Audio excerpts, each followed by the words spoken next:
You got Jason here. No, I do. Oh, okay. Yeah. Oh, boy. Okay. I don't know.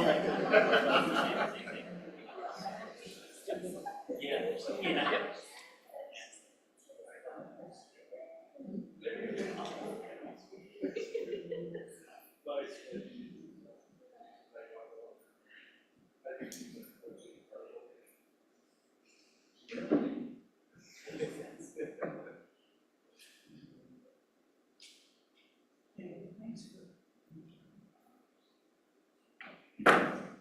I call to order the regular meeting of the Mount Pleasant City Commission, Monday, July 8th, 2024, at 7 p.m. Please rise for the pledge.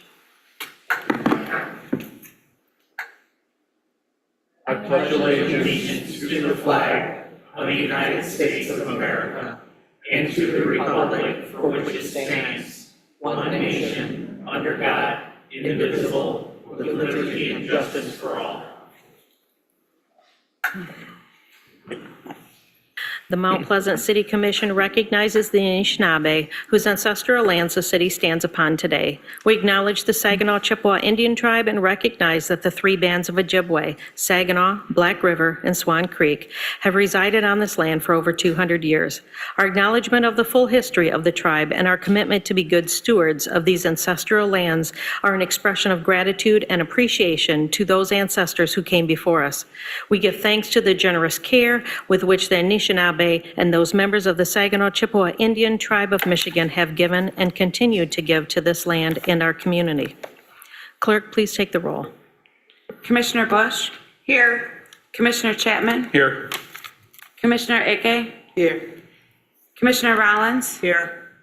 Commissioner Wingard? Here. Vice Mayor Alsager? Here. Mayor Perschbacher? Here. We have a quorum. Okay, we have a quorum, so we will continue. Right now, we're going to move on to a presentation by the Progressive Companies on the Mission Street Improvement Plan.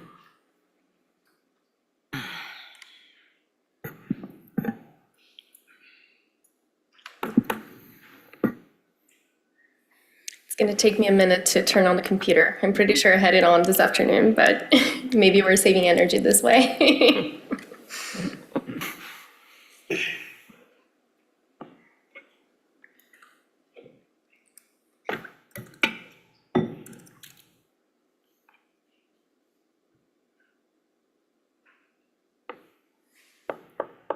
All right, so good evening, commissioners. I have here today Suzanne Schultz. She's from Progressive Companies. She's the urban planning leader for Progressive Companies. She's going to be doing this presentation, which is an update about where we are at with the Mission Street Corridor Improvement Plan. Right now, we are basically finalizing the existing conditions analysis. We capture the public comment through a public survey that we sent out and closed on May 31st.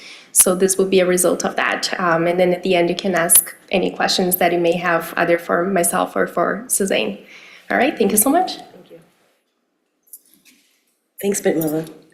Good evening, commissioners. Good evening. I'm super excited to be here, first because I really like Mount Pleasant, but then also I'm super passionate about corridors. I think that they are the lifeblood of a community. They connect all your assets together. They connect neighborhoods, your schools and all that, your commerce. So it's really important to get the corridors right. And when we first come in and do an evaluation for a corridor, we look at kind of we take a retrospective and we look back kind of what's already been done. And usually there's some wisdom in past plans that you can pull from. We look at what changes have been going on in the community. We take a walk of the corridor, and so we walked up and down Mission Street to take a look at it and identify the conditions, and we look at data from MDOT. We look at the traffic and crash data, their modeling that they've done for the boulevard concept that they had before. We asked people about it, so we took a survey, and we've identified some emerging themes, and that information then will allow us to kind of go into that next phase of ideation and talking about what's possible, what we think is feasible, and what would be good land use and transportation planning. And so tonight is just is a kind of a summary of what we learned so far. And then we'll get into that idea stage next after we've done this summary. So past plans, you have your master plan that was done in 2020. And we took a look at that. And the master plan talks about a regional center at Broomfield and Mission Street. And you can see the orange. When looking at this, what I think what's really interesting is the key, because the existing color of existing buildings is dark gray. And really the only building that you see left from this plan, as far as imagining what could be there, is just south of Broomfield on the west side of the street. This plan was very ambitious in envisioning like tearing everything down, making a bigger street, doing some really far-reaching changes. And I think what the reality is that sometimes it's a balance. It's you want to see something really aggressive and big change happen, but then there's this pragmatic piece that comes in about kind of what's really truly feasible. And so I think that's one of the things that we found is kind of truth testing some of this to see kind of, while this is a really robust vision, kind of how do we phase that in and how do we think about development in the future in a way that allows you to kind of transition over time into something, because you're not going to have a property owner who buys up everything all at once and changes it. So we wanted to recommend a change and think about that. And so we looked at that master plan. We looked at the key nodes. So the idea that Broomfield's a node. To the north and the south, there's smaller commercial nodes, which are the orange. And then you have lots of residential nearby to support the retail is a key concept. Other plans and policies, there's the non-motorized plan, the complete streets policy, your downtown strategic plan, MDOT's work on the access management plan, current design options and analysis from 2008, and then your economic development action plan. And in those plans, as I mentioned, there's always some wisdom that we see. So, for example, taking this location by Campus Drive, the idea of having a slip road or kind of a secondary drive so that you are freeing up the capacity of the roadway and trying to avoid a lot of turning movements on the road to avoid those crashes is a good kind of access management concept, and is something that has been developed over time along the corridor and is working in portions. In the other older portion to the north, you have a lot more curb cuts. When we look at the changes that are occurring in the community and how that might influence the corridor, we looked at population change and what's happening with Central. So you can see here, you've had some changes in population. From 2000 to 2010, you saw a slight increase of 2%. But from 2010 to 2020, you had a decrease of 16%. Or about 4,179 people. And that's higher than the average of Union Township, the county, or the state. But what's interesting is if we compare that to CMU's enrollment, you can see that the overall decrease in enrollment, as I'm sure you're aware, has been about 8,800. So when we look at the delta between that, while you've lost 8,800 students, you've only lost about 4,200 residents.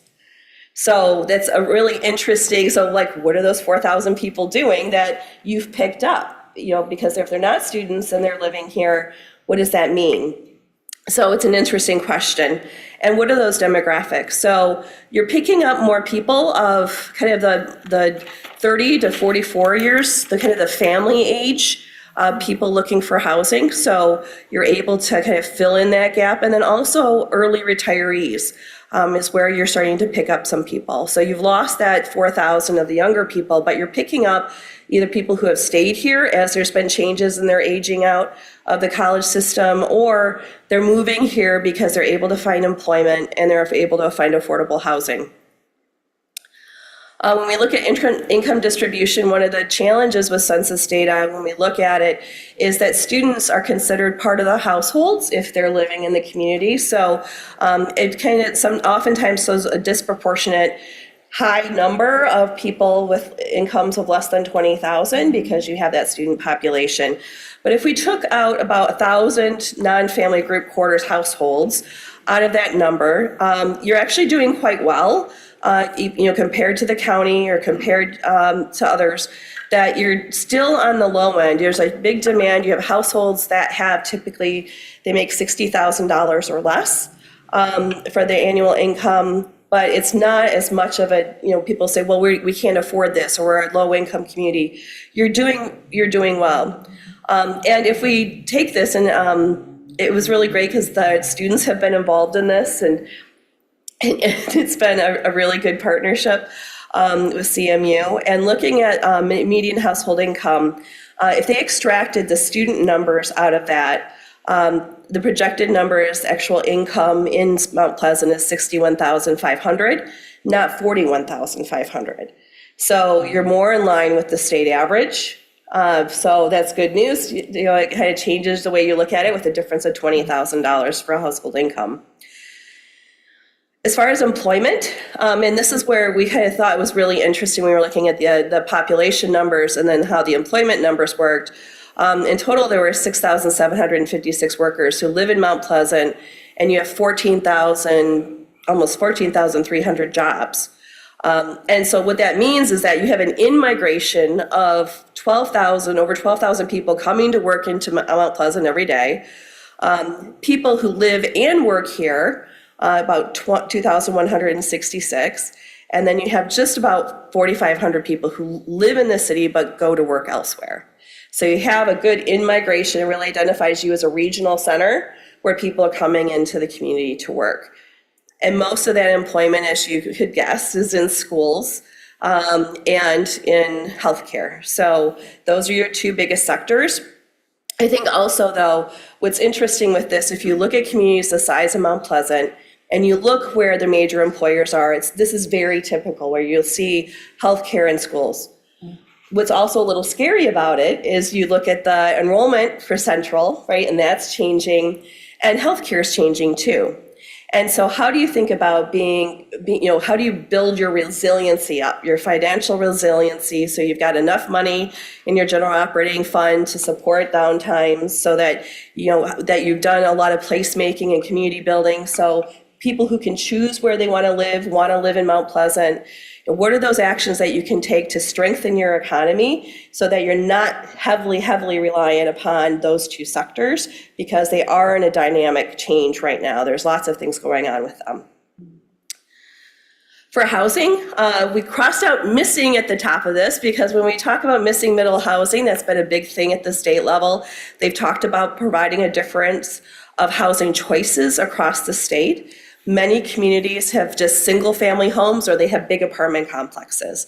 What's interesting for Mount Pleasant is that you have a really nice range of housing types. You got duplexes and 3 to 4 units and 5 to 9 units, and this is a much bigger proportion, especially if you look from Michigan as a whole, that you've got that blend in there. And what that means is that you can provide some more affordable options, and that you've got a little bit of density that can help support your neighborhood businesses. So these all contribute to walkability. It contributes to retail vibrancy in the downtown. Those are the types of housing units that a lot of people are looking to build now, and you already have that as an asset. Home values, when we look at that, we compared this to Midland, and traditionally you've been just about 10K below Midland. It's diverging a little bit more as we go out, where you're seeing some home values, but you're going up, even though you've had those big population shifts.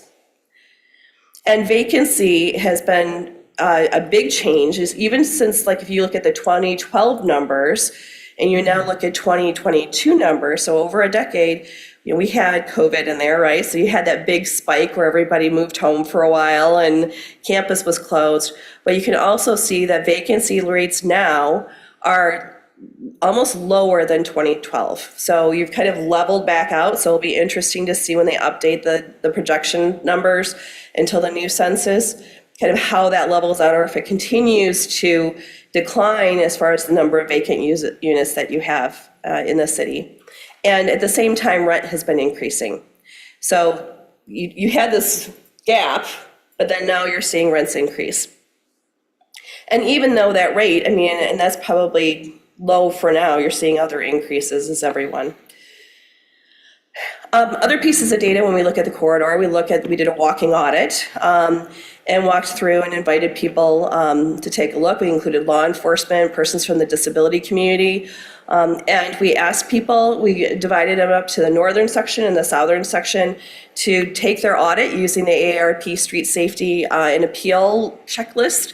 And certainly safety became one of the bigger issues that people said they don't always feel safe walking along the corridor. Part of that is you don't have the protection of on-street parking and you have a narrow parkway. So I've got 2 feet and there's a car that's moving fast right next to me. I don't have a buffer with street trees or parked cars. So my experience walking is not going to be comfortable. As you go further to the southern end, you have a little bit more parkway and you do have a couple trees. So how do we think about that space and pedestrian comfort? Because your impressions or how you feel about a place is just as important as the actual data, right? If you don't feel safe, you're not likely to want to go someplace and walk. So how do we improve that and look at those sidewalks and crossings to make people feel like they're well, and they are more safe. So safety, this was the ranking as everybody did strengths, weaknesses, opportunities, and challenge assessment. Safety clearly rose to the top, but so did accessibility, thinking about how do we do redevelopment along the corridor, traffic, and then lower on that list, landscaping, sidewalks, crosswalks, maintenance, cost, median islands. So those weren't as mentioned as often. People, I think, when they were walking were really just noticing their experience and how they felt about it. So strengths, the access and location, traffic volume can be viewed a couple different ways. From a business perspective, that's a very positive thing to have a lot of traffic. But if you're a pedestrian crossing those side streets, if someone's taking a left and they're not watching you as you're crossing, or if you're trying to cross Mission Street altogether, you're dodging traffic. No one likes to play Frogger as you're trying to get across. The access to destinations, you may not have sidewalks connecting straight to things. You have to take more of a circuitous route.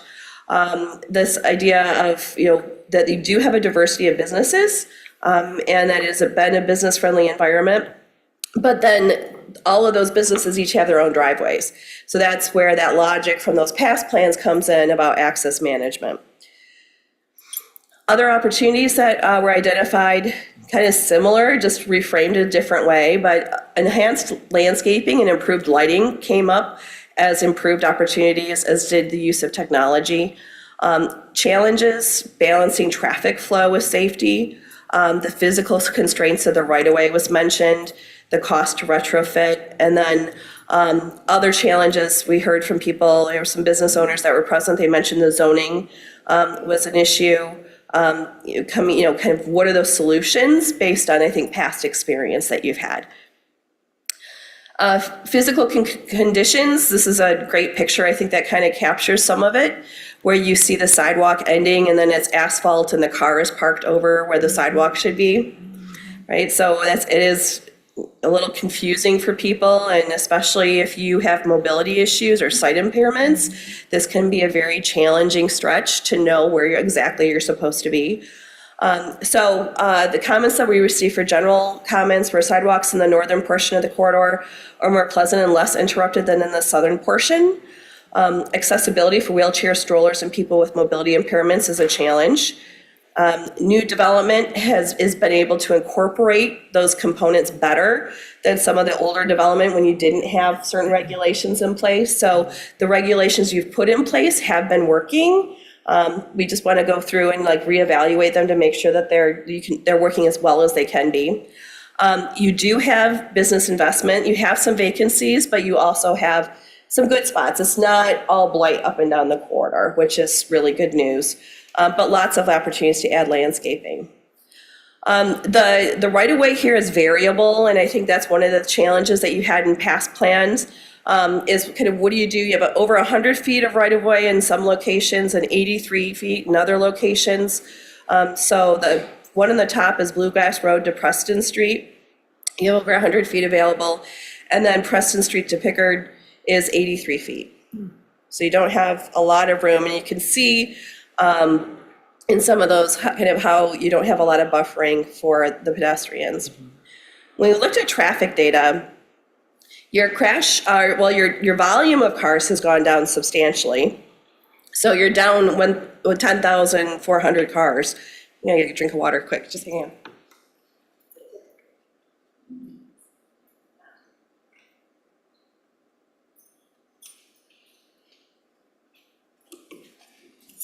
Somewhere along the way, I picked up sinus issues. So.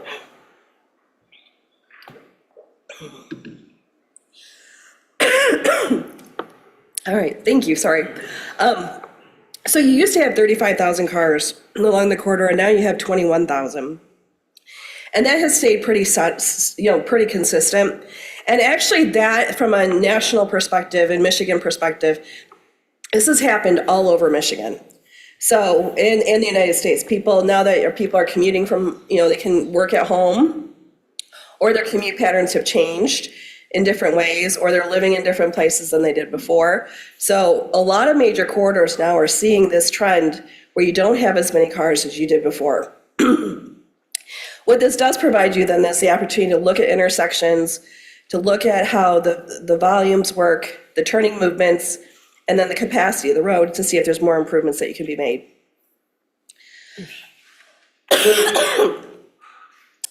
We looked at crash data. So the green is where you have severe crashes. And you did just have, I think, a fatality earlier this winter. And then 7 more pedestrians have been hit this year.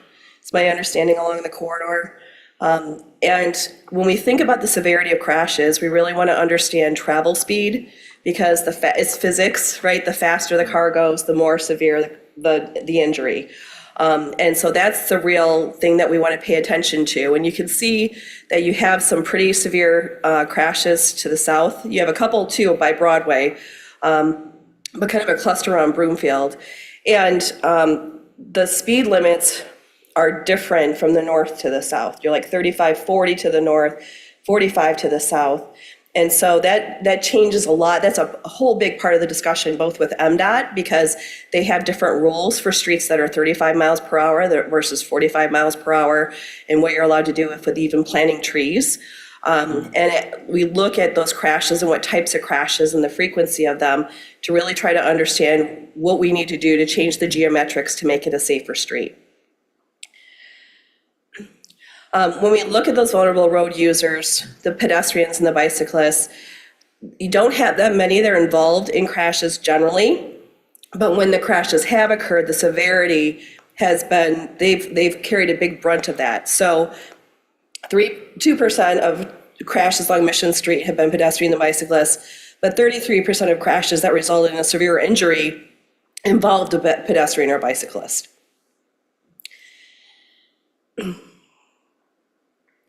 The crash data analysis was performed for Mission Street as well as other local streets and freeway. And we looked at how Mission Street, in that comparison, it had the highest rate of crashes resulting in severe or fatal injuries out of the local streets and highways surveyed. And so we looked at these numbers, and we looked at Pickard too, to see what those total crashes were, the length of the crashes, the severe crash rate, the fatal crash rate, and how those all work together. So we know Mission Street could be safer, and that is one of our core goals, not just based off of the public input that we had, or the input both from the survey analysis, which you'll see, the people who walked along the corridor, but then also what the data is showing us is that we can do better. MDOT modeled, there was discussion back in 2008 about a boulevard. As I mentioned, the right-of-way constraints are different along the corridor. So you have some areas where proposed take for a right-of-way was like 13 to 30 feet, which is a substantial amount for businesses, and would have resulted in a really, it would have transformed the corridor, but that's a lot of land to try to take to be able to do this. So we wanted to understand kind of what that configuration meant. MDOT was great. They have been a wonderful, willing partner to try to figure this out and to improve that safety. And so when they looked at this and the landscaping and how the boulevard could do it, they found that it does work well. It actually does improve some traffic flow. So the flow of traffic improves, it's more consistent. But it also helps kind of reduce delay. So it provides some more predictability because it reduces the number of turning movements that you have along in the corridor. And it just smooths out the overall flow for that. It also provides refuge for pedestrians when they're crossing, so they only have to cross in one direction. We did a survey of the community, and we had almost 1,500 complete responses, which is a great response rate. 71% of Mount Pleasant residents, and then we also had visitors to Mission Street, students from CMU, and employees and businesses along the corridor.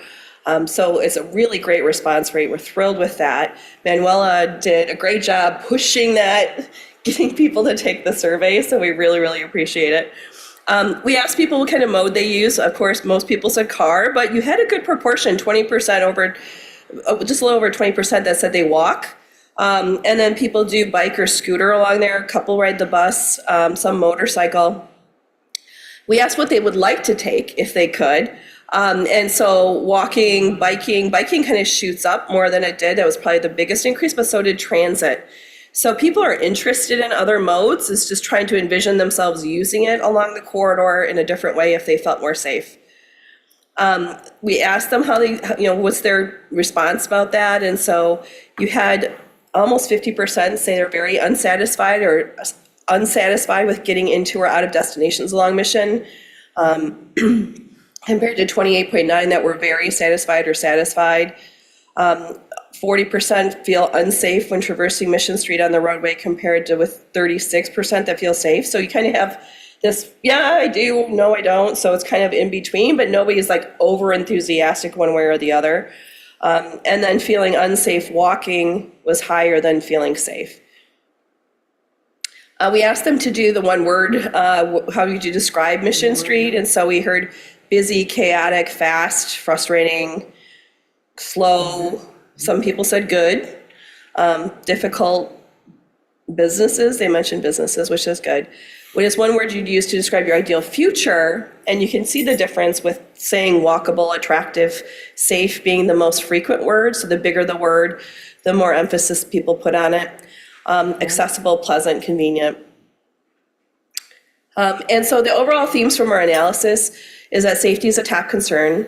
As I mentioned, MDOT's a willing and collaborative partner, which is really great. Not every place in the state has MDOT as a willing and collaborative partner. Unfortunately, it's sometimes a little harder. So you've got one up already. There's a strong desire for improvement, but we have to have that balance between an aspirational vision and current constraints to really move that needle. You're doing that. You've been doing that, and it's like, how do we get that to kind of flip and become even more? There are opportunities to enhance land uses, but they vary block by block. Your blocks are different as you go along the corridor, both in uses and building setbacks and the scale of the buildings. We want to enhance connections to destinations so that people are coming to, not just through the corridor, that it really becomes a destination corridor where people are coming to shop. And that you have the policy tools and opportunities to impact significant change, but really thinking about this as a phased approach is important. So an example of that would be your DDA and the investments, placemaking investments and other things that they've been working on. So the next steps, we're going to do conceptual designs and come up with policy options, and then seek public input and have a public input and education event for everyone to hear more about this and become more involved. There's also information posted on the city's website that has a whole list of information that people can access. Are there any questions? Commissioner Bush. One of my concerns when this plan was first being discussed was issues with just decrease in retail businesses, period, and how people use retail businesses, face-to-face less frequently. How much does that play a role into as much as we want thriving businesses, we are, they're declining because of, internet use. So how much does that play a role in some of these decisions? It plays some role. I think what we're seeing in most corridors is an integration of more residential uses into those corridors. Okay. Partly because it's transit's easier. It's usually already a major corridor and there's already transit stops. So you can leverage that for housing. And that is one concept that you did have in your old plan that does have the introduction of residential and trying to create nodes. So focusing on key areas that you want to see that retail so that it can build off each other, right? So one restaurant doesn't do great, but if you put 2 or 3 restaurants together, they do better. So how do we cluster them and where do those nodes make sense to support that? And then in between, how do we encourage residential and redevelopment to happen?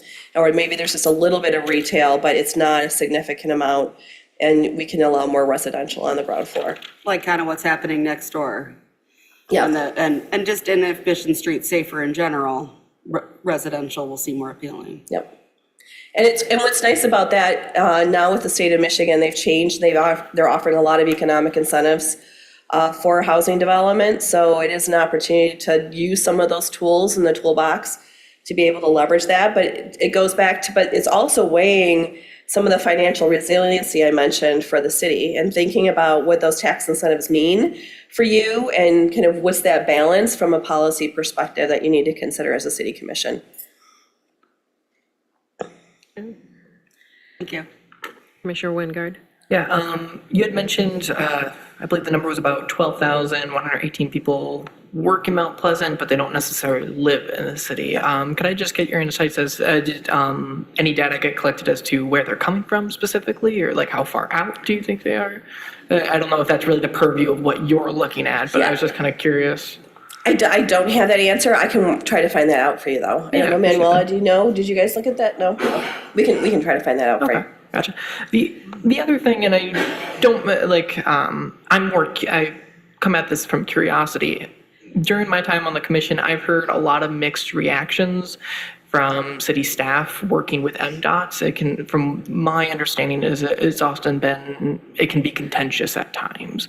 And as you mentioned, that's something that other communities experience. I guess kind of what do you see that's different here, kind of, or what, is there anything that's changing, or like, I guess, just want your insights into that a bit.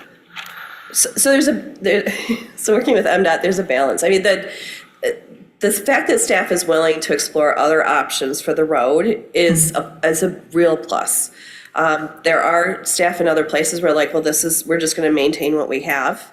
And part of that comes from lack of funding, right? They're trying to just maintain and support the infrastructure that's there, and thinking about doing something different can be sometimes daunting.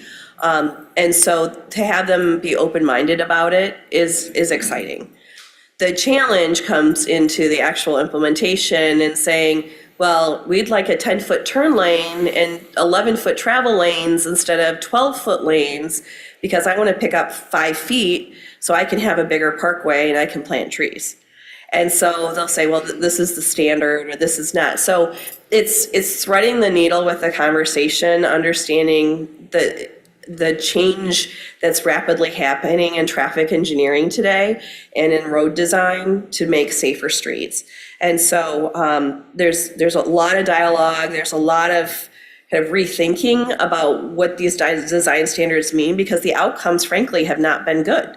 If you look at the people who are dying, there's 1,100 people who die every year in Michigan from driving or on streets.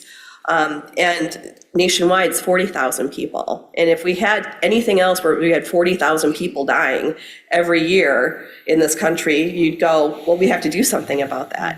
But we've kind of accepted that that's the way it is. And so it's a reevaluation and a new analysis of what do those standards mean. Are they standards or are they flexible in how you interpret them? And then how do you execute them so that you're creating a safer environment for all users, all modes, following your complete streets policy and tying those pieces together. So yes, MDOT can be good to work. It's just trying to think through. And right now, MDOT as an organization, they're going through their complete streets policy right now and working on updating it. So I was actually chair of the Complete Streets Advisory Council over a decade ago and helped write that policy. So now I'm back, serving on the State Transportation Commission and hoping to like have some serious discussions about what does it mean when we're talking about street design. And, you know, it's not just a maintenance project, but we're doing real change to make it safer for everyone. Gotcha. So kind of takeaways is approaching really just being open-minded and being collaborative in nature Yeah. as goals. Okay. That's the first step. If you can at least get that, then it's a lot easier going forward to do that and have those conversations. Gotcha. Thank you. Yeah. Commissioner Eke, First of all, can you please speak into your microphone? I'll just swallow the microphone. Okay. All right, thank you. First of all, I want to say thank you for this very robust presentation. It's a lot of information, and I am glad that, I'm actually happy to see that, in your survey, one of the themes that came up has to do with safety, crossing safety. I do a lot of walking, and, my default is to walk across Mission, and it is, all right? But I also do know that a lot of students live on I think it's the east side of, Mission. And so, yes, so for me, therefore, it becomes important to make sure that we address this safety concern. And so I'm happy to see that. The question then is, of course, how do we do that? What would it look like? Are we going to have crossovers or, I guess eventually when you put together the design, you tell us what that would look like. And I also do think that it links to the issue of residences over there. If we're thinking about the loss of businesses or, what to do with, maybe, empty spaces. I don't want to say empty spaces. So, if residences are going to increase in that section, it becomes absolutely important that we have some kind of safety. That then makes me ask you if you have comparative cities other than Midland, all right? So, and in my consciousness, in terms of comparative cities that have universities very close to heavily trafficked streets, I'm thinking about Madison, Wisconsin. Mm-hmm.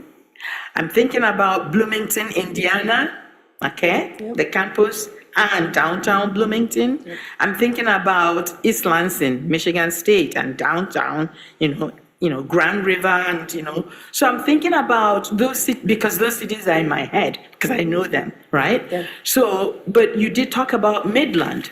And for me, Midland is problematic because it doesn't have a campus sitting next to it, right? So I'm thinking, what comparative cities can we look at? Can we use in terms of what we're doing, trying to do? Then you talked about nodes. Did I hear you correctly? Like nodes? Yeah, we're more of a concentration of commercial in key spots, yeah. So you did mention Broomfield. I'm asking a number of things, and hopefully you'll be able to address these. Yeah.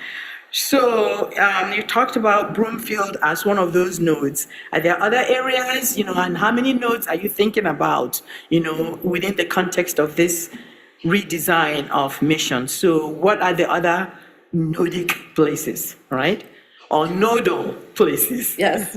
So that's the conceptual design part. That's what we're coming to next, is identifying those areas where we think there's good bones that we can work with, whether, if the lots are deep enough that you could have alley access, whether there's several well-established buildings or even historical buildings that might merit, kind of activation in those areas. Where there's vacancies that are easy infill for new residential development instead of commercial. So that's part of the next piece, is identifying all of those locations and then saying, these are the key locations we'll recommend. So we haven't quite gotten there yet, but we will. You just answered my next question, which is, so I'm assuming that you haven't done the identification. Correct. Okay, thank you. Yep. Are there any other questions, Vice Mayor? I just have a thought that one of the comparisons was with Midland, but I tend to think of it from north to south travel and compare us to Clare, where you still have a business route that goes through town. But then we have the added issue that Clare doesn't have of, we have a downtown that we want to have thriving as well. But I do appreciate all the work for Mission for that corridor. Yeah, well, and to add to the interesting part of it is that you also have a highway further to the east. So how much traffic, I know, and I understand that, not all the ramps go both ways, but how much traffic could we push to the highway and not on Mission Street, which is counter to what the businesses would want. But, you're on this bubble, so at 21,000 cars, you can't do a road diet, so you can't do a 3-lane cross-section because it's too many cars, it won't work. But if you're down at like 16 to 18,000, then you can make some pretty drastic modifications to the road.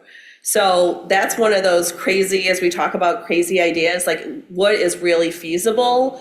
You can pick up right of way and it gets down to feet and inches. Like that lane width I mentioned. Well, if I can get down to an 11-foot lane instead of a 12-foot lane, I just picked up a foot more that I can put over by the sidewalk, right? So how those dimensions work and how that you use that space is really important to think about. And then does all the traffic belong, if it's going through, does it need to go through that street, or can it be over on the highway because you want people coming to those businesses and you want to make it more livable? So there's probably going to be some more discussion about that, to think about what are these alternatives that we can reasonably do, and and what MDOT will support too, because they are a partner. So, and the businesses, right? There's going to be lots of opinions about what it is, but that's part of this process. That's the whole, we throw some ideas out, listen, make changes, iterate about it, come back, ask if we got it right, if we heard people correctly, and then ask them for more input and do that again. So that's what this process is. Commissioner Chapman. I'm curious, especially with the differing lengths of the road and the amount of businesses that have these tiny driveways, how changing into any kind of boulevard isn't going to affect deliveries. I mean, we have big semis that are delivering to tiny places they can hardly get into now. And so I don't know, that's a concern for me.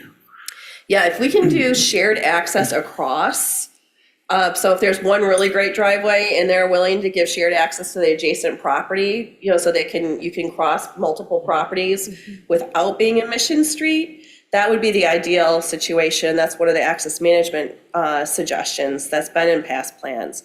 But it does make a problem, though, if you have little lots and everybody has their own driveway, no one's, that's the political reality of people aren't going to want a boulevard because you're restricting left turns there.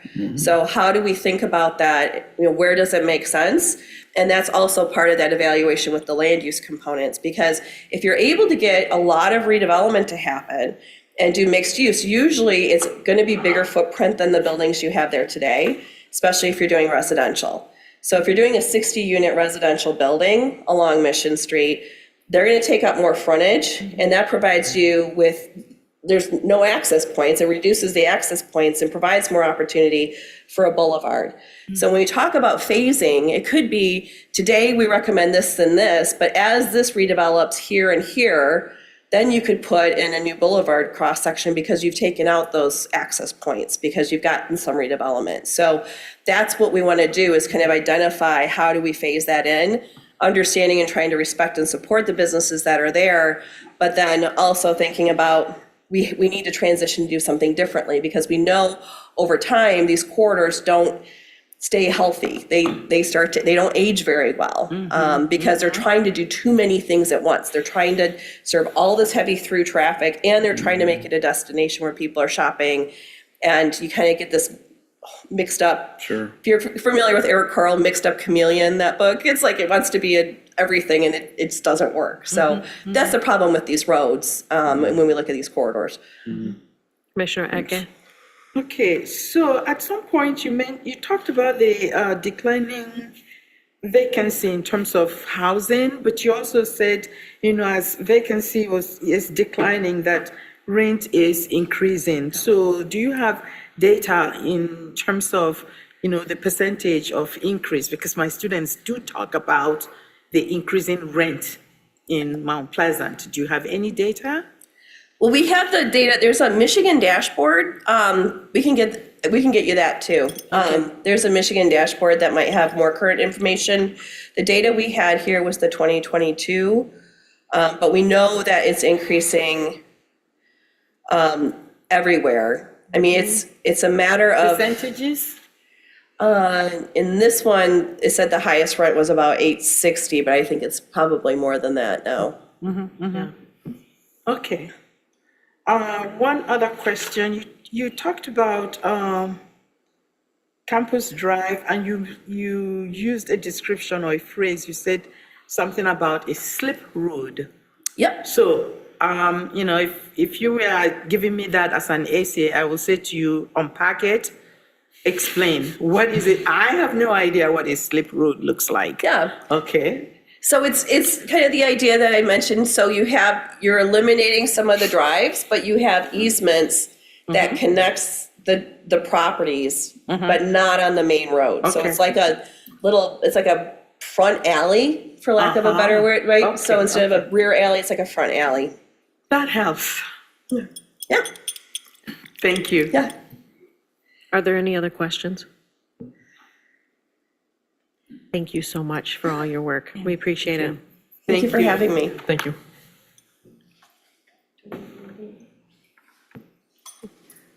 All right, at this time, we're going to move on to additions and deletions to the agenda. Does the commission have any additions or deletions at this time? I will entertain a motion to accept the agenda as presented. I move that we accept the agenda as presented. Is there a second? Second. All those in favor say yes. Yes. All those opposed, no. Agenda is accepted. At this time, we're going to open up for public input on agenda items. I know that there's a few people here that want to talk during the public hearing, which will be in a few minutes. So if you want to talk at the public hearing, you can wait till then, but you are also welcome to talk at this time. You can come to the podium. You'll be asked to state your name and address and be given 5 minutes, and then you can speak on anything that's on the agenda. If you're joining us by Zoom, you may use the raised hand feature or *9. If you're joining Zoom by phone, you'll be asked to state your name and address, and you'll be given 5 minutes. Is there anyone on Zoom tonight? No raised hands. Okay. Are there any emails? All right. I'm assuming you'd like to speak at this time. Okay. Excellent. I'm just curious, I'm Bill Gersmauer, 1514 Gaylord Street. Quick question, I'm just wondering, with the large number of marijuana shops that we have in town, if there's been any tie-in or study of what, the number of accidents, have been related to people being high or drunk, both, the drivers and, the victims themselves. That's just dumb question, but just curious. All right. Thank you. Is there anyone else that wishes to speak at this time? Not seeing anybody at this time, we're going to move on. I will close the public input, and we'll move on to receipts of petitions and communications. Manager DeSense. Receipt of petitions and communications includes the monthly report on police-related citizen complaints received and the minutes of the Airport Joint Operations and Management Board from May. Okay, thank you. We'll move on to the consent items. Are there any consent items that the commission would like removed from the consent section and moved into the agenda for discussion? All right, Manager DeSense. Consent items this evening includes the approval of the minutes from the regular meeting held June 24, 2024, approval of the minutes from the closed session held June 24, 2024, consider approval of an employer delegate and alternate for the Municipal Employees Retirement System annual meeting, consider resolution in support of Michigan Arts and Culture Council 2025 Arts Project Mini Grant Paint the Pavement application, consider approval of a sole source purchase with holiday outdoor decor for a 30-foot panel Christmas tree, and consider approval of payrolls and warrants. At this time, I will entertain a motion to accept the consent items as presented. I move that we accept the consent items as presented. Is there a second? Second. All those in favor say yes? Yes. All those opposed, no. Motion carries. Now we're going to move into our public hearing. Our public hearing tonight is on the proposed amendments to Chapter 50 solid waste, and then consider approval.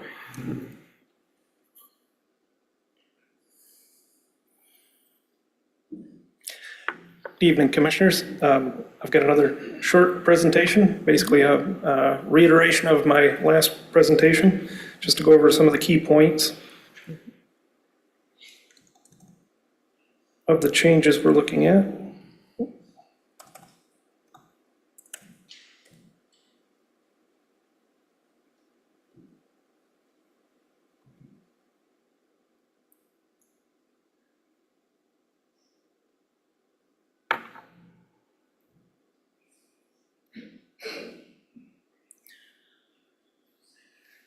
So the Granger agreement that we've worked out, there's generally no changes from the proposal that they had submitted. There's 5 years is the agreement with a 3% increase per year.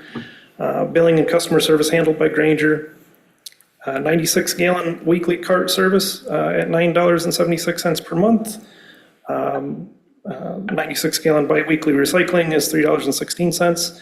Now, I've got crossed out, Granger contacted us last week with a point of clarification about their proposal, and the price that they put on yard waste was assuming that everyone who signs up for refuse would also sign up for that service. And since that really doesn't fit the community very well, it looks like we're not going to be able to offer that service. Now, recycling, that is going to be required for anyone who gets refuse service. They will be signing up for the recycling as well. And so that's included in that $3.16. That's assuming that everyone who gets refuse service is going to get that recycling service.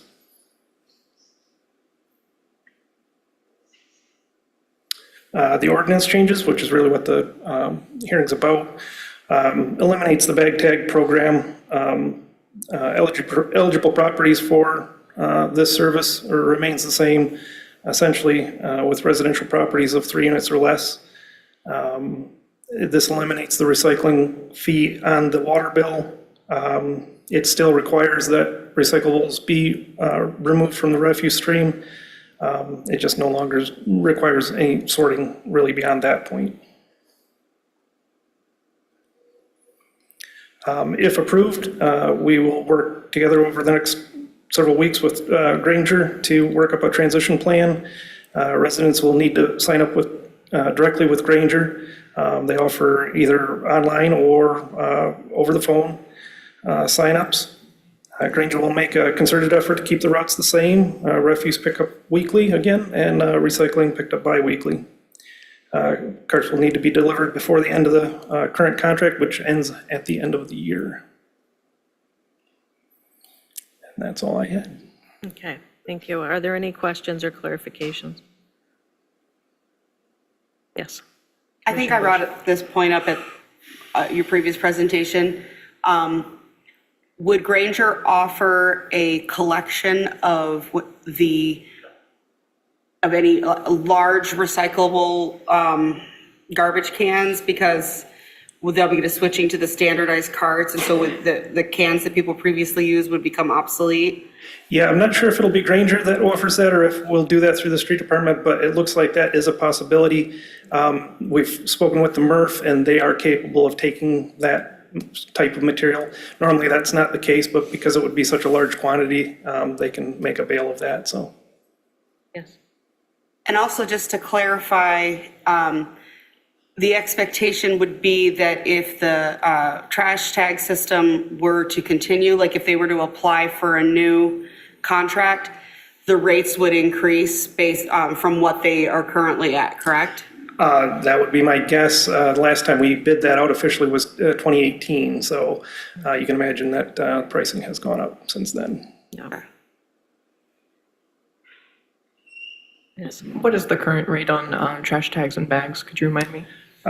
It is, I think it's Three something? You get 10 trash bags for 25, 50, so it's $2.55 a piece. And that's $3.04. I don't think that's accurate, I'm sorry. It's $3, yeah, It's like, Fired. You know, like last week, that's what I returned. that's interesting. Yeah, that's accurate. yeah, Less money than no, I elsewhere. think it's No, it's always been $3.50. I think it's $3.40. $3.50. I'm pretty sure it's It's like, 35. yeah, it's like $3.50, $3.40. Yeah, $3.50 a tag. For a tag. It's $2.55 per bag and $3.15 per tag. Bag tag, okay. Yeah, okay. What's the difference? Okay, any other clarifications? All right, thank you, Jason. At this time, I'm going to open the public hearing. With the public hearing, you are welcome to come forward and step to the podium. You'll be asked to state your name and address, and you'll be given 5 minutes. If you are joining us by Zoom, you may use the raised hand feature or *9 if you're joining Zoom by phone, and you will be asked to state your name and address, and you'll be given 5 minutes. Is there anyone that wishes to speak at this time? Come on up. You guys can all like line up if you want to. I'm good with that. We've had it where they've lined up around the space.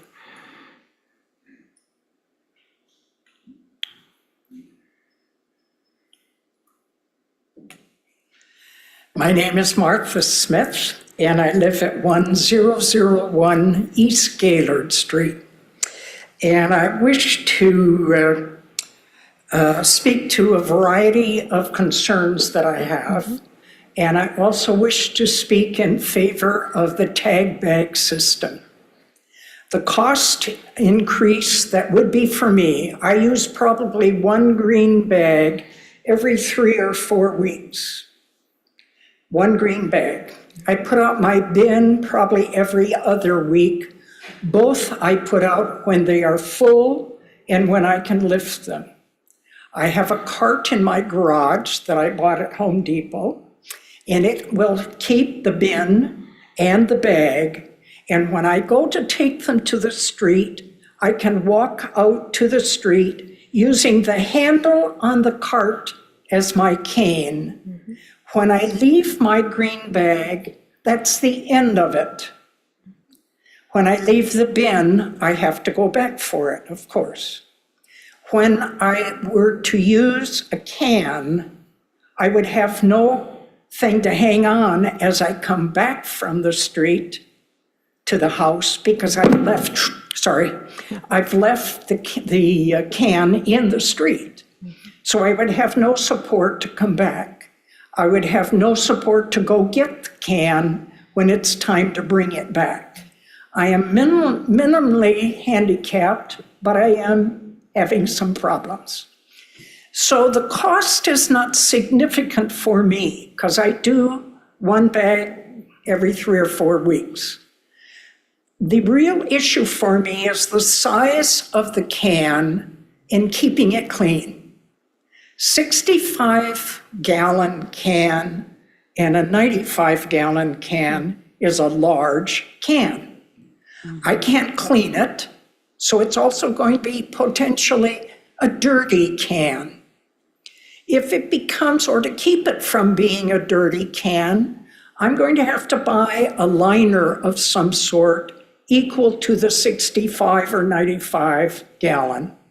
Or I'm going to have to use store or kitchen bags to put my garbage and my disposable things in. Currently, I recycle the Ricks and Meyer bags, and I put all of my stuff directly into my green bag. Today, probably I had only some tomato peelings that were garbage. The rest was minimal off coffee grinds, etc. Keeping that can clean is going to be impossible for me without those plastic bags. I don't want to put more plastic bags into the landfill. That will be a cost for me in addition to the can. I take the can to the street, nothing to support me coming home. I go down to the street, well, maybe I take my cane, but I have no support other than that to bring that back. I think probably I could handle the can, I'm not sure. 95 pound or gallons is a big can. So my concern are, you said in your presentation this evening that 30% of the Mount Pleasant residents have an income of $20,000 or less. Increasing their cost in monthly fees is not going to be easy for some of them. I don't have a problem, but there are a population that would. I also don't want to put those plastic bags in the landfill. I want to recycle them when I can. Thank you for listening. I hope it's not too late for hearing these details. I do support the tag bag system because it's over and done when it's done.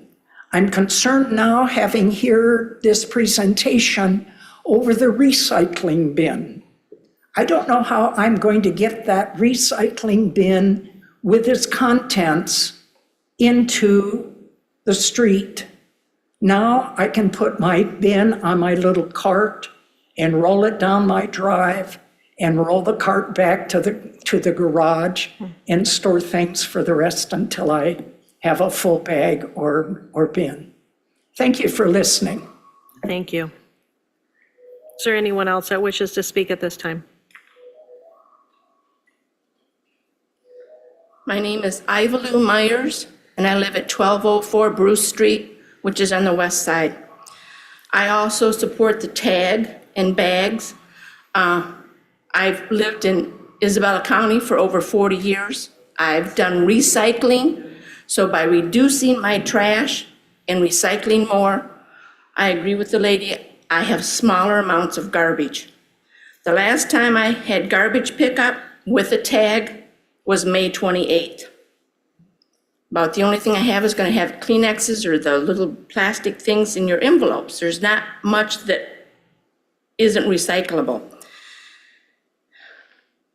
I'm not financially strapped that this is going to make that much of a difference, but from December 19th, when I had my trash picked up, I have spent $21 in tags.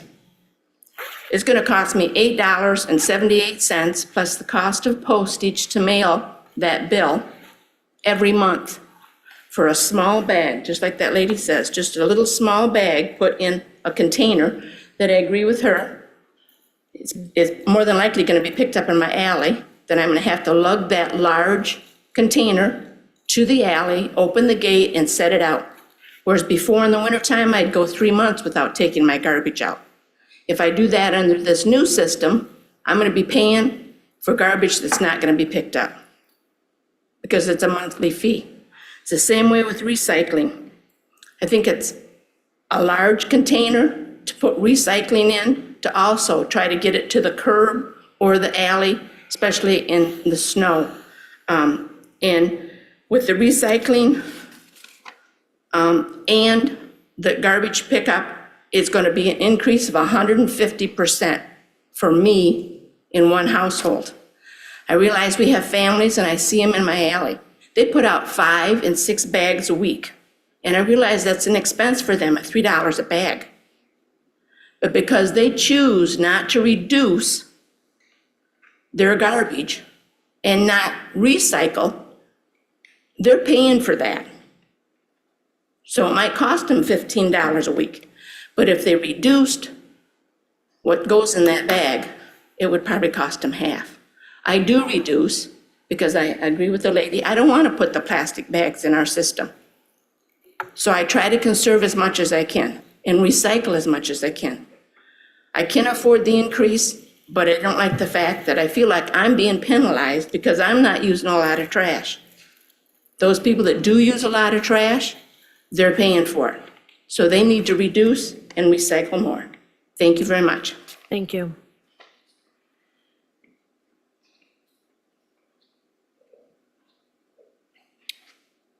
Hi, my name's Kevin Schaefer. I live at 1820 Beach. My concern with the recycling is, or the waste pickup, is having it collected once a month. Everybody knows that if you got garbage in your garage and it's hot, you're composting it. We all look around Mount Pleasant and you know there's gonna be a lot of people that are just gonna slide a garbage can to the end of their driveway. They're gonna drop their bag in it. They're never gonna bring it back and forth into the garage. But in the summertime, like you see in big cities, rodents like composted trash. And I live in Bamber Woods, we have a lot of raccoons, a lot of feral cats, a lot of dogs. But how many people are gonna go back out when that raccoon tips over that garbage can and clean it up, or just gonna let it blow on to the neighbors, and it's just gonna be out there? In the wintertime, our audience here, think about a driveway that has a little slope to it, and you've got a elderly lady that's trying to wrestle a 96-gallon can full. Now, some of them don't use very much, but typically this would be twice their body weight down a driveway with a little ice, and you got them slipping and falling, or they can't get back up the driveway with it. Most people are gonna store them in their garage, so all summer long, you're gonna have a nasty, funky garbage smell in your garage that's gonna draw animals.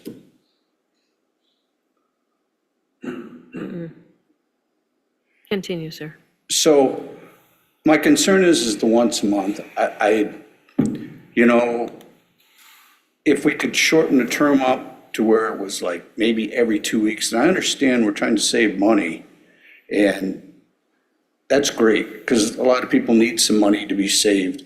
But just look at the long-term issues that we're gonna have. And then you go, how many college kids are gonna be the one that drags a can back to the house?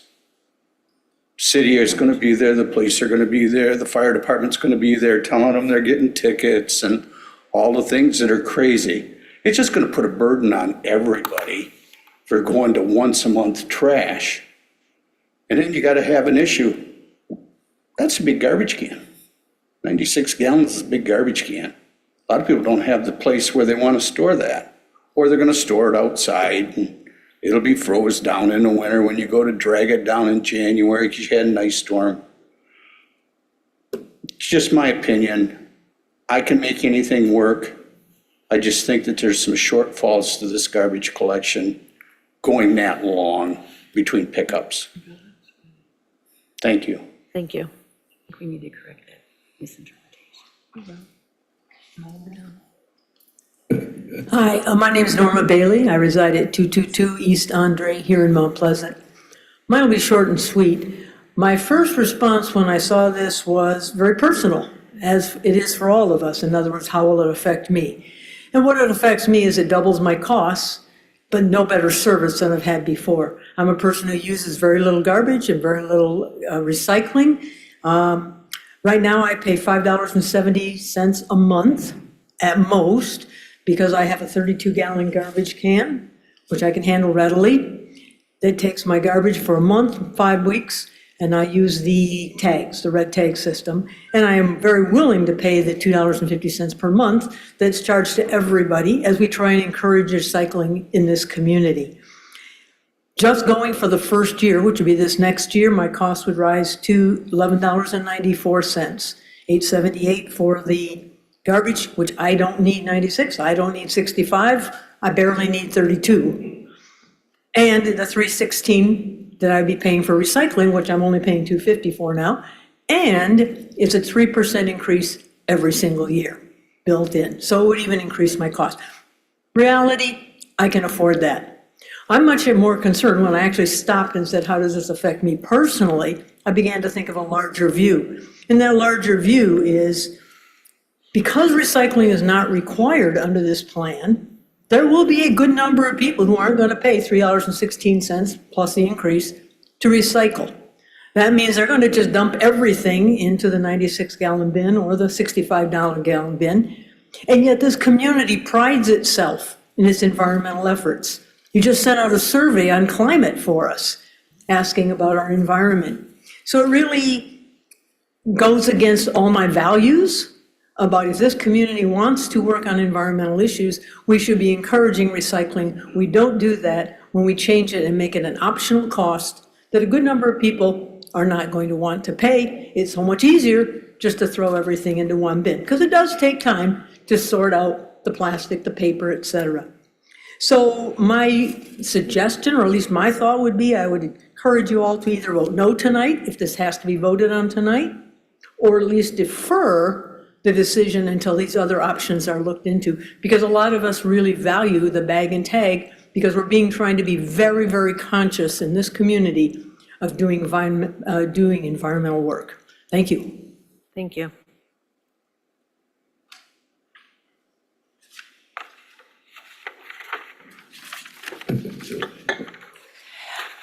My name is Gisela Moffett, and I live at 1101 Watson Road in Mount Pleasant.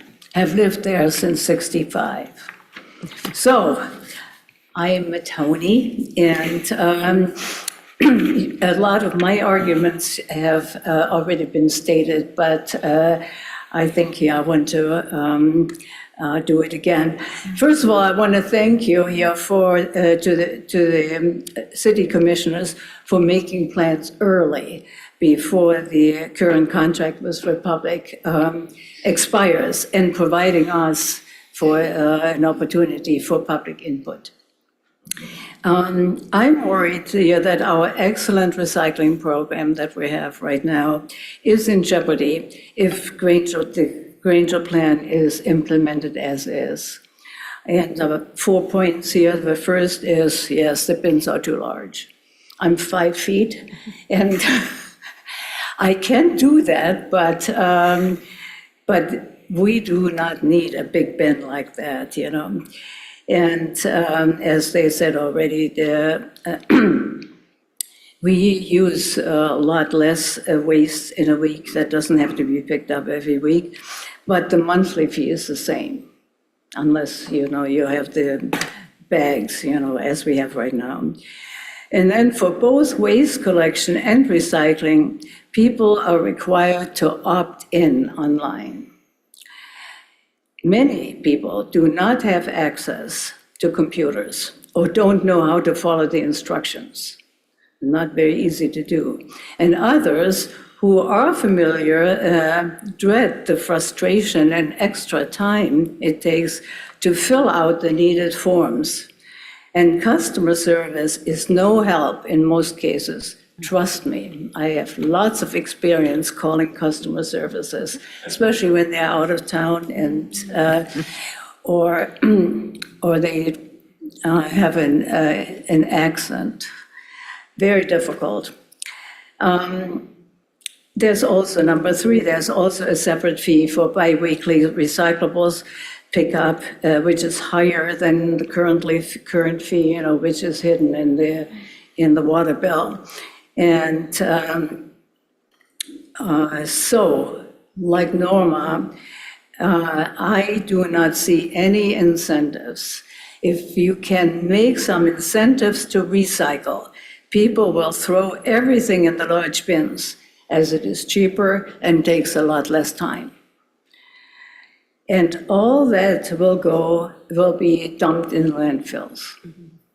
And that will not only wipe out all our efforts to mitigate climate pollution, but it will increase it because of the methane leaks from the landfills. Methane gas is 80 times the potency of carbon dioxide and poses a great environmental threat to our health and life. I hope you can come up with incentives for recycling, especially right now when MRF is in the process of setting up a hub for recycling, where they will separate all the different items that are collected and use a lot of them to make new products. And that is really important, and you don't want to sabotage that, because if the recyclables are thrown in the trash or if Granger, and I don't know that for sure, does not funnel that recyclables to MRF, then it certainly will jeopardize that program. Thank you. Thank you.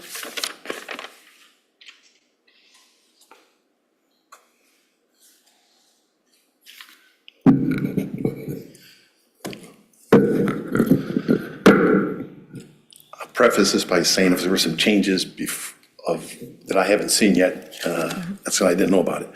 Many years ago, our city commission. John, can you announce who you are? I'm John Zhang, 623 Hopkins, Mount Pleasant. Thank you. Sorry. Many years ago, our city commission created a system for trash removal that incentivized recycling. There was a cash incentive to do what was good for the environment. Then, as is now, everyone got to recycle a recycled container and everyone paid for trash based on the amount they threw away. The less you recycle, the more that went into the landfill. One could throw away any amount of trash, but you pay for trash by volume. There was and is a significant incentive to recycle with no limit on recycling volume. Mount Pleasant's current system is the poster child for recycling and environmental stewardship. I do not know of any community in Michigan or the Midwest with a better ratio of recycling to trash. That being said, I realize the need to automate to keep costs down, and the current system is not conducive to automation. But we must not sacrifice the environment for expediency and money. The proposed contract will save residents money from recycling because there is no cycling requirement. And the contract that you vote on incentivizes throwing recycling into trash. The proposed contract offers large trash bins that hold more, and this will force those who do not throw out as much trash as others or who recycle more to subsidize the high volume trash residents and those who do not recycle. If I were a commissioner, I would vote for a contract that was a step forward for efficiency and towards the future. I would, however, place our environment high on the priority list and would not sell out only for what makes trash collection more efficient. I would offer some suggestions so the commission can move forward with automated collection while maintaining as much as possible our environmentally friendly position. Number one, keep the idea that everyone must recycle. Make recycle bins a requirement. You can't force people to recycle, but it would be bad to incentivize them not to recycle. When everyone pays to recycle, recycle rates increase. Number two, reduce the standard size of trash containers. This will encourage people to put recycle where it belongs rather than in the trash. Remember, as commissioners, it's not your job to give a few what they want at the expense of others. It is your job to protect the environment with policies where you can. Some may say small and large cans are available. And most people think for a small difference in price, I'll go to large. This is not good environmental policy. If large containers are important, make the cost difference significant so that the smaller container costs can be reduced by charging large containers more. This creates fairness for those who recycle and who use less trash. Also, if containers are purchased with grant money, the contract you sign must keep ownership with the city. Number three, if saving money is important, collect every 2 weeks for everyone. New container sizes make that feasible. This will greatly reduce costs. Those who feel the need to hold more volume can get multiple containers.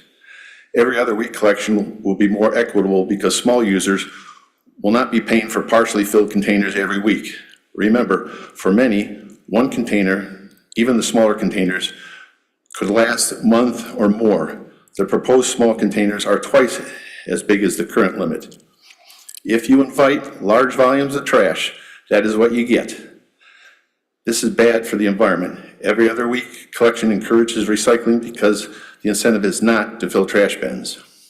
Number four, at the very, very least, make the contract an opt-out for recycling.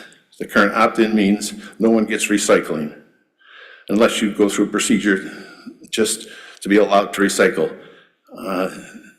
What you should say is, like now, everyone has to pay for and get recycling.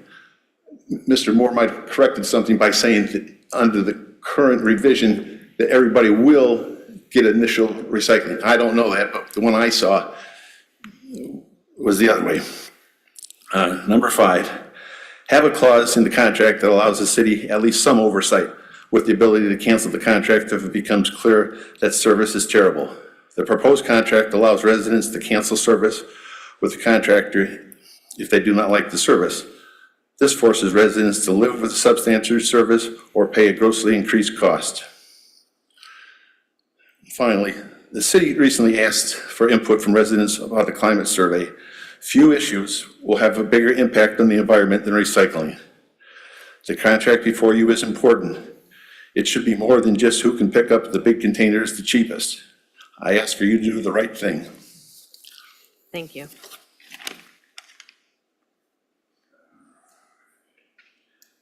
Okay, I'm Jeff Ellis, and I've got 213 North Fancher Street. I have a couple of procedural questions. All right, if this contract goes through, is Granger going to send out contracts to everybody in the city? Because you have to sign up for it. So how's that going to be handled? And is that part of what you should be having in this contract, how they're going to sign people up for it? The second procedural issue is that if this system goes through, which either Granger's going to do it or somebody else is going to do it because that's the way garbage is collected nowadays, you know, is the city going to help residents get rid of their redundant trash cans? You know, what are we supposed to do with them once they're redundant? Thank you. Thank you. Director Moore, can you please step to the podium?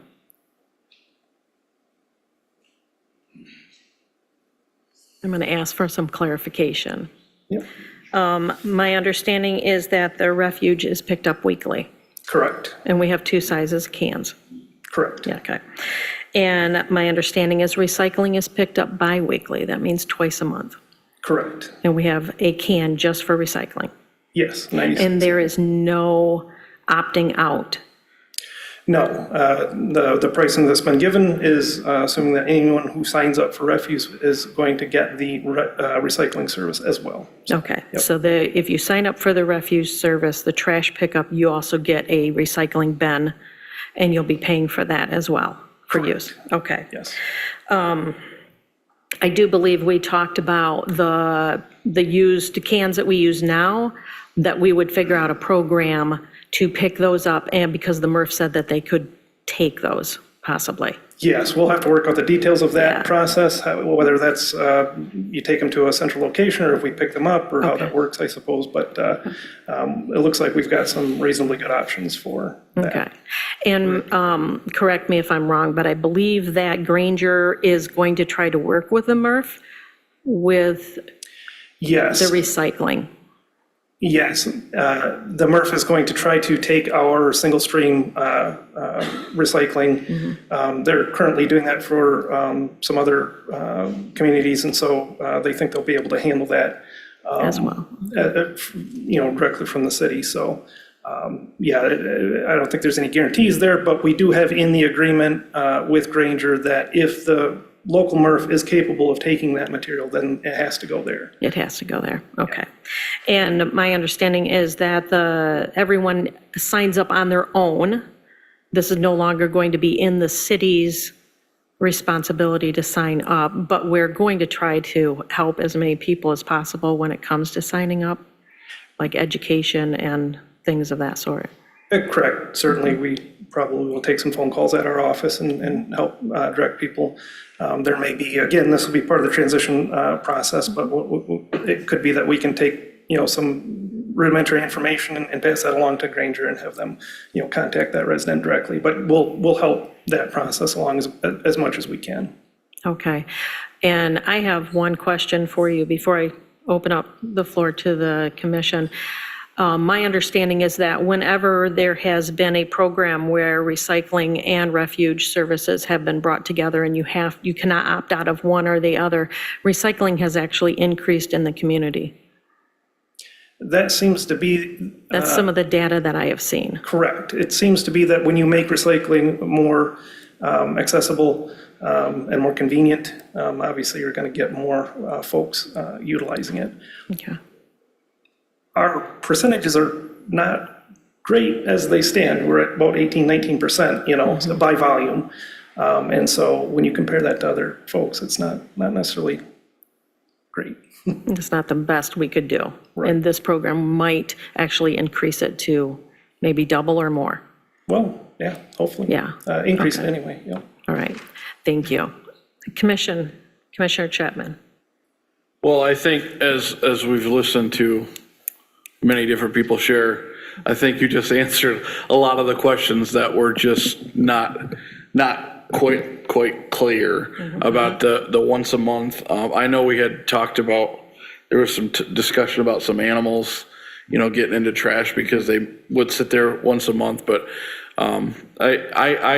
I've heard over and over and over, the most thing in our community that I've ever heard over the last 10 years is we need to get rid of this trash tag system, more than anything I've heard. And part of that too is, just this year, maybe you can answer this. Do you know how many times this year Republic has called and said, we can't pick up your trash today, we're gonna have to delay it till tomorrow? In my mind, it's at least 4 this year. It's right in that neighborhood. I'd have to look, but yeah, I was going to say 3 or 4. So. And so that was one of the concerns too is, what if we're getting subpar service?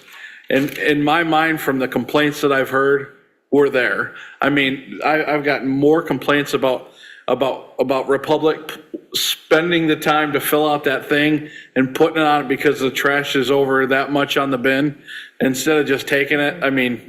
And so. Again, that's.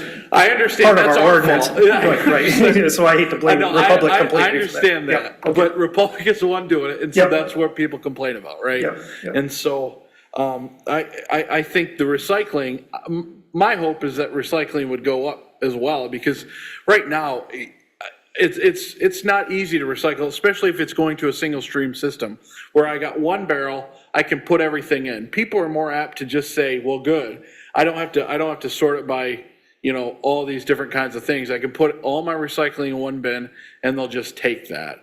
And so, I think most of the things we've heard today, you've just answered to, and it makes sense to me. Okay. Is there anyone else with questions? No, Vice Mayor. I just have the comment, I think there was a misconception that you pay the bill monthly, but you still get weekly garbage service. Yes. That would be correct, right? Okay. Yep. Any other questions? Could you elaborate on that point again? You have a monthly bill. Yeah, so but if you every don't week pay- you get refuge picked up. Yes. Every other week you get recycling picked up. Gotcha, thank you. Okay. Yeah, it could be that my slide here was a bit confusing because it puts the per month at the end. I think and so, because, Yeah. I think your next slide, the one that says transition plan, explains it really well. Yeah, refuse picked up weekly, yeah. Yeah, Yep. picked up weekly. Okay. Any other questions? Yes, Commissioner Rowlands. So there will be no tags being sold for those that don't want to get the trash bins then? If you don't opt in, you don't have trash service. Yes. So yeah, that was a point that I wanted to clarify too. So this contract is only valid if it becomes the only trash service, just like we have only one option right now as a community for houses in the 3 dwelling or less market.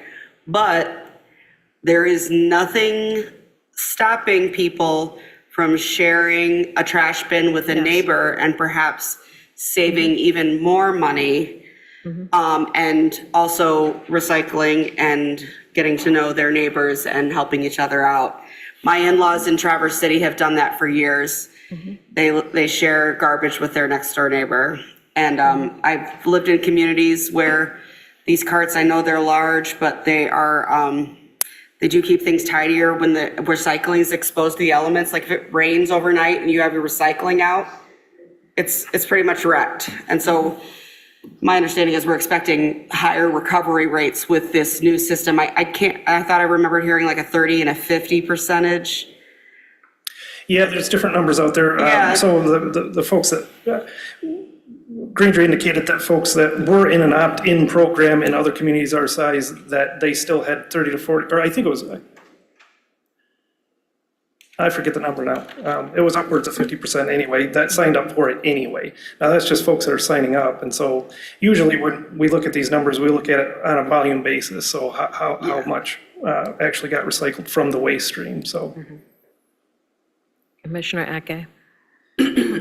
I have, well, first of all, thanks for the presentation, and thanks for the comments from our residents. It seems to me that, you know, a common theme here is concern about the increase in terms of cost for people and also the size of the containers. I always like comparative, analysis or at least examination.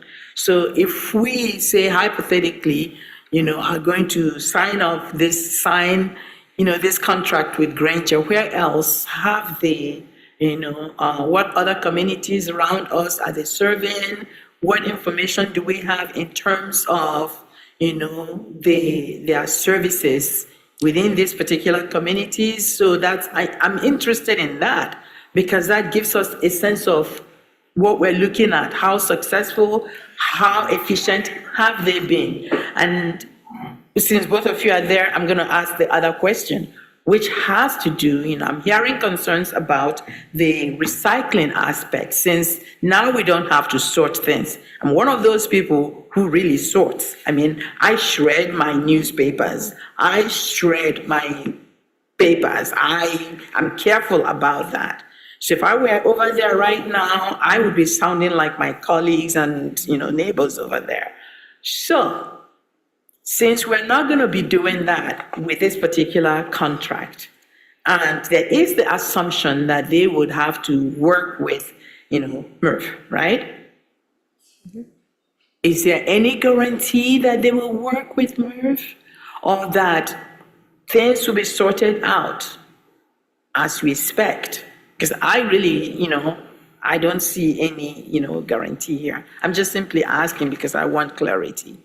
Part of the exclusive franchise agreement requires that Granger take the recyclables to the nearest MRF that can handle those. And so as long as our local MRF can handle those, that would be, they would have to take it there. Okay, so how do we make sure that, you're telling me that, yes, okay, I see that. We know that.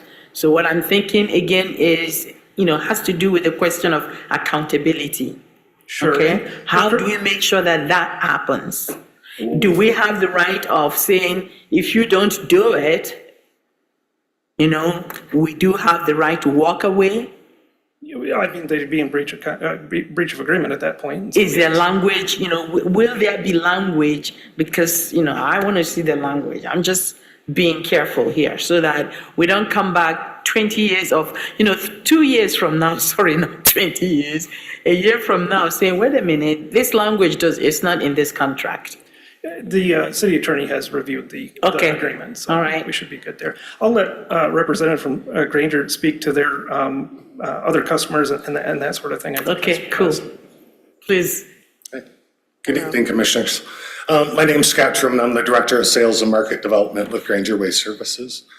To answer your first question about other communities, we currently have 52 municipal contracts. Mm-hmm. About 2/3 of them are recycling customers as well, where we do the curbside recycling with them.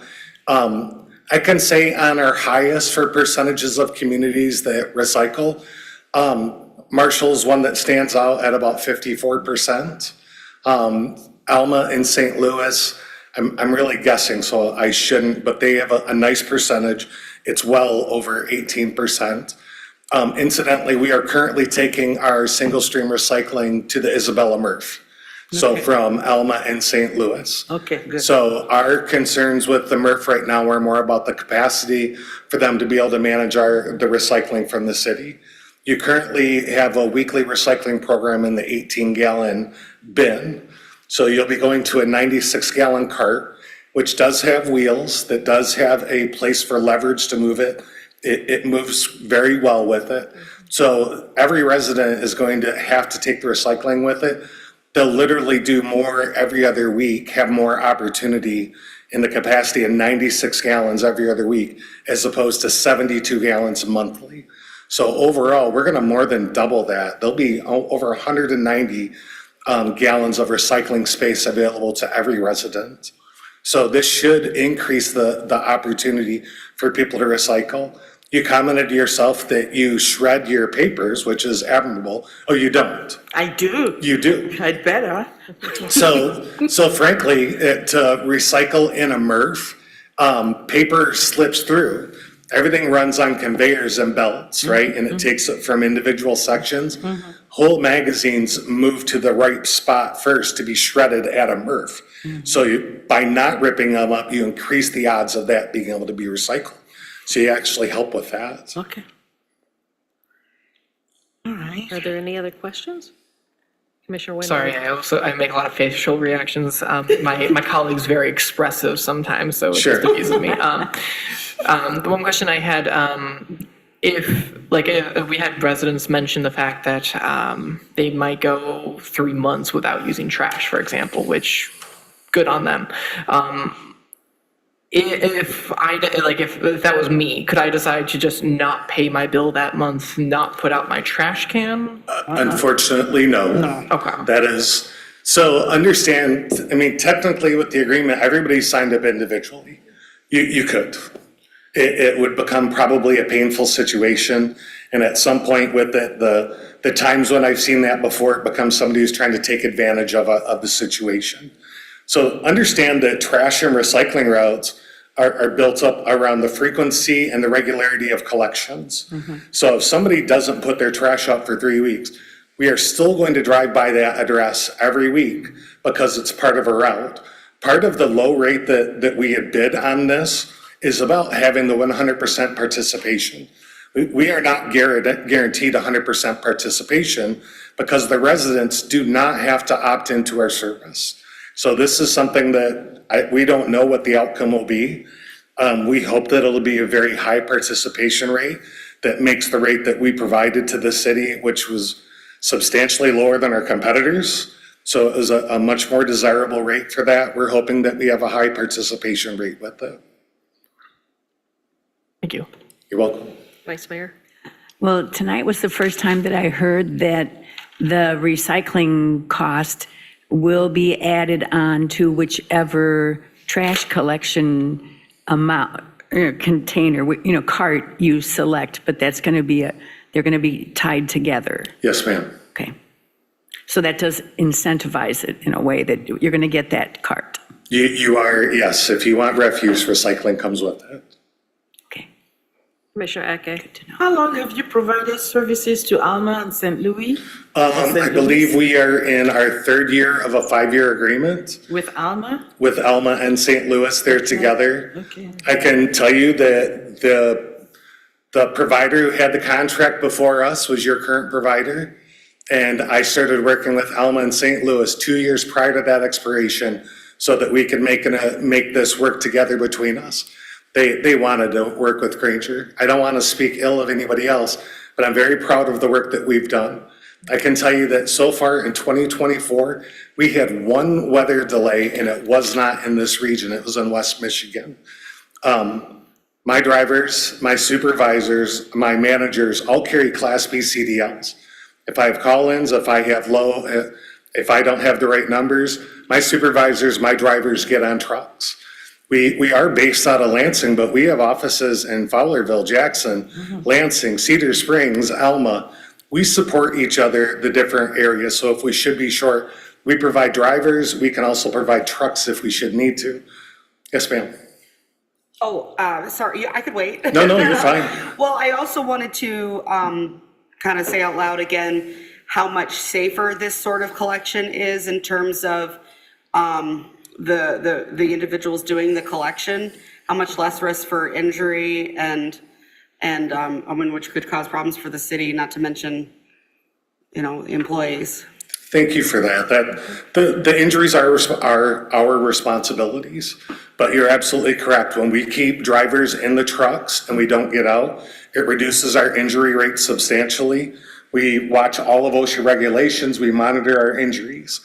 Let's see, before we went really full force into automated, our top injuries were knees, ankles, hips, back, right? Things like that. Our numbers have greatly reduced. Almost every injury we do get back to now points to the driver getting in and out of the truck. I've seen videos where rear load trucks with the driver on the back and how dangerous that is. I drove by a home today on our way in prior to the meeting, and I saw 2 bags, and I can recognize by sight, I'm like, those are 40-pound bags each. So I ask anybody, and I've asked of myself, could I go by and pick up 3 or 4 40-pound bags? Yeah, I could do it. Could I do it 4,903 times? I couldn't. And that's the address list that we received from the city. It had 4,903 eligible addresses. The days of hand throwing bags of trash are really gone. They're not something that we can do. It's not very desirable either for a job, but I love saying 20 tons of steel and a robotic arm off the side. That sounds a bit more appealing for a profession in the waste hauling industry. Are there any other questions or comments? Thank you, Scott. May I make one more statement? Yes, you may. Just, I had heard some questions about how will people sign up? How will we communicate? We have onboarded many communities. This is the largest, without question, at this number of homes. We've been well over 3,000 homes that we've brought on board. We will do individual mailers to every resident. We will work with the city and their communication channels. We will create videos to help educate people. I consider my customer service a very good customer service department. By no means is it perfect, but we strive to improve on that all the time. We aim to give the city of Mount Pleasant and its residents the best experiences that they can. Our goal is always to not give them a reason to have to call, right? Let's do our jobs, let's take care of business. We will make mistakes. It's about how quickly we recover and how we communicate upfront, which that language is written into our agreement as well. Prompt responses if there are spills or anything like that occurs. Okay. We'll live up to our agreement, ma'am. Okay. All right? Thank you. Thank you. Yes. We never did the Zoom portion. We have a. Oh, do we have a Zoom person? Okay.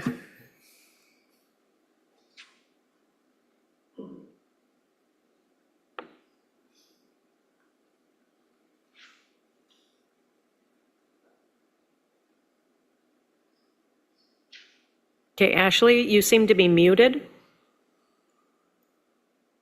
Can you please state your name and address?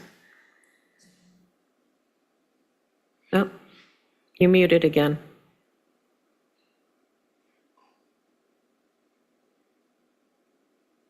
I can't hear you.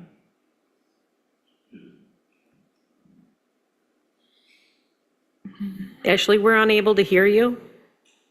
Yeah, try to come up into a balance. Okay.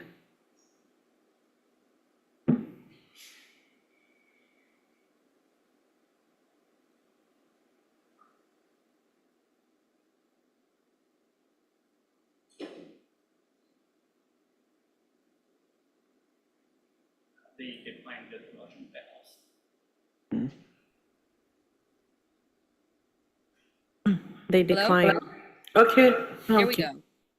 My name's Ashley Petrash, and my address is 114 North Lansing Street. Okay, you have 5 minutes. Yeah, so the accessibility issues, I didn't really hear anything about like that being addressed. I mean, if 3 people just from this meeting come up and say, they have issues or are foreseeing issues with getting their bins out, I mean, that's a significant portion of our community, right? I think a little thought needs to go into like what we're going to do about those individuals and like their safety. Yes. And I do enjoy the bag and tag system and paying for the trash that I put out. And it is very different from Midland. I used to live in Midland, and you could line up as many bags as pretty much you wanted, like throwing out. And they also had the recycling option, and they have large item pickup. But just the amount of waste that gets thrown out weekly is tremendous. There's a noticeable difference if you drive around on their trash days in Midland than if you do in Mount Pleasant. I see a lot of the recycling bins on the curbs full, and it's not just the one bin. You can put out as much recycling as you want. We used like laundry baskets or other bins to supplement the one bin weekly. Yes, those were my main concerns. Thank you. Thank you.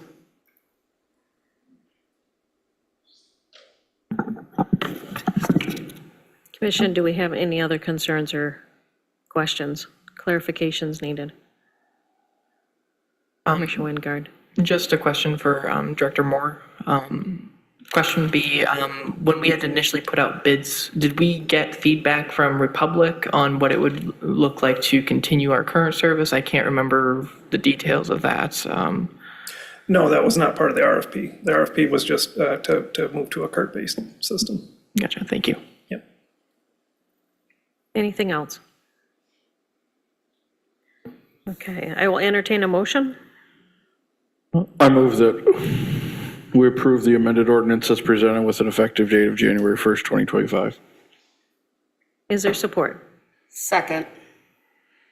All right, we will go to a roll call vote. Commissioner Wingard, No. Commissioner Chapman, Yes. Commissioner Bush, Yes. Commissioner Ake, No. Commissioner Rollins, No. Vice Mayor Alsager, Yes. Mayor Perschbacher. Yes. Motion carries 4-3. All right, we're going to move on to our next item, which is number 11, which is to consider approval of the additional contribution to the municipal employees retirement system. Manager DeSense. Thank you. I'm actually going to hand this over to Chris Saladin, who's the director of our Financial Services Division. He's going to talk about the additional contribution, and after that, we'll be asking for the City Commission to authorize the additional contribution. Good evening, Commissioners. When we had the, last year when we were working on the 2024 operating budget, we sort of realized as we were closing out 2023 that we were going to probably end up roughly $550,000 better than when we originally put the 2023 budget together. This was a combination of grants, vacancy savings, things that we found better ways to do. And when we put the 2024 budget together, we requested to budget for an additional pension contribution of $550,000. And basically, we wanted to wait till we got the audit done to make sure that, our projections ended up being correct. We ended up about $150,000 even better than that. And so really what we want to do is just make sure that, based on the results of the audit, that the commission was still comfortable moving forward with that additional pension contribution. The primary benefits of this are if we contribute now, we have that money in the system to grow over time. And basically, our unfunded liabilities are roughly $13 million between now and 2040. So putting that money to work now at the given rate that the actuarials have, we have the potential of when we really need that by around 2040, that $550,000 could be more like $1.7 million. So it's something where we put away money that we have today to hopefully get, basically we're saving future Mount Pleasant taxpayers dollars. So with that, any questions? Any questions? You guys are always thinking ahead. Try to. Seems to make sense. Yes, that certainly is helpful. Yeah, and really, our unfunded liability is primarily, in 2015, MERS made a bunch of actuarial changes. They used to have everybody dying at 72, and they were going to make 10% it was just really not realistic. So when they had to make all those changes, it really changed what our future liabilities were. So we're trying to address those. Okay. Okay. Any clarifications? All right. Thank you. Thank you. Appreciate it. I will entertain a motion. I move to approve staff making an additional $550,000 contribution to the city's MERS pension system. Second. Okay. Do I need a roll call for this? No? Okay. All those in favor say yes? Yes. All those opposed, no. Motion carries.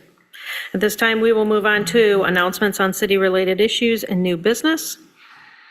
Does any commissioner or staff have anything they'd like to announce? Just a fun thing that I saw, the state of Michigan is running a art contest for an I Voted sticker for the state.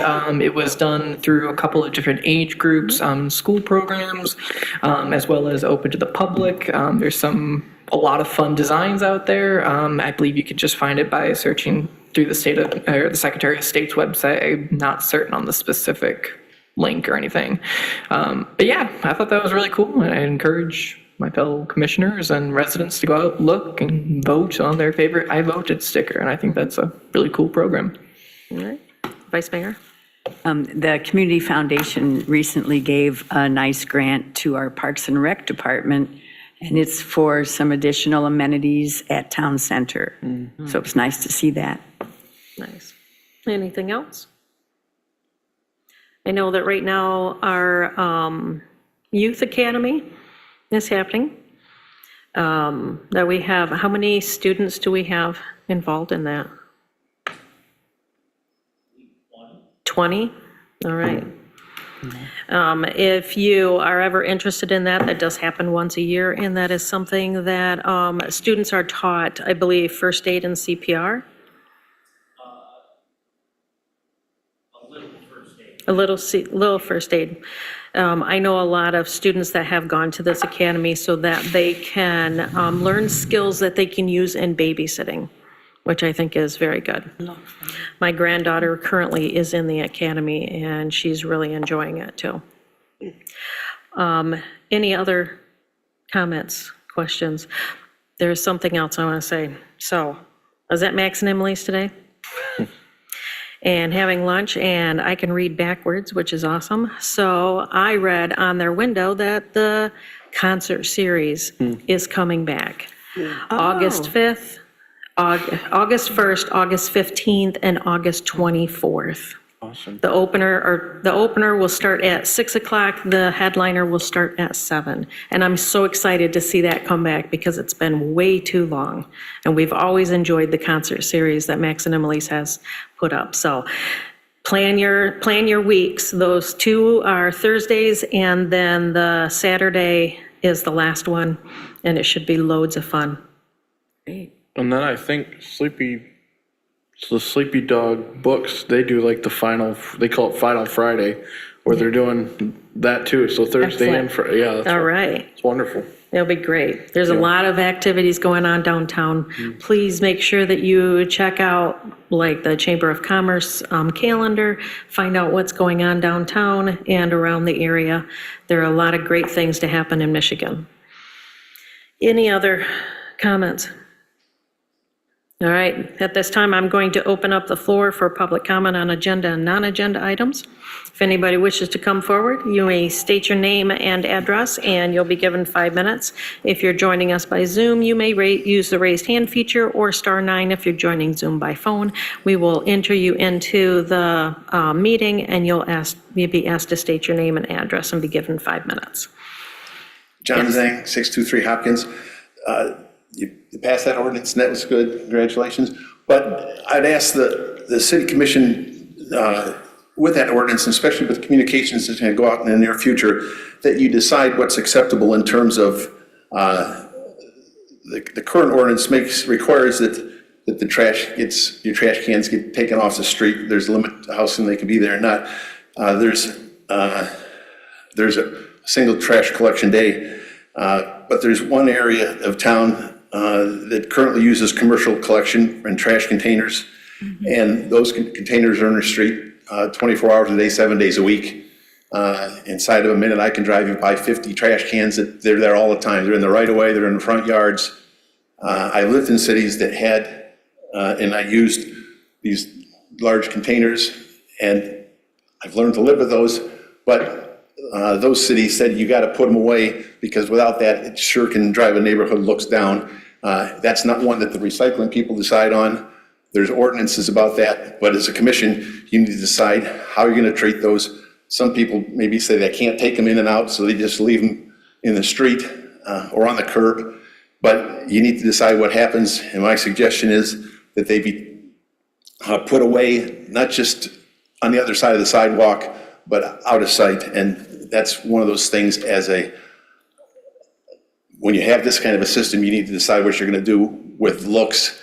And as I said, you go to the areas that have commercial collection now, and you can take a look what those neighborhoods look like, and it's not near as good as the other neighborhoods. Thank you. Thank you. Is there anyone that on Zoom? Okay.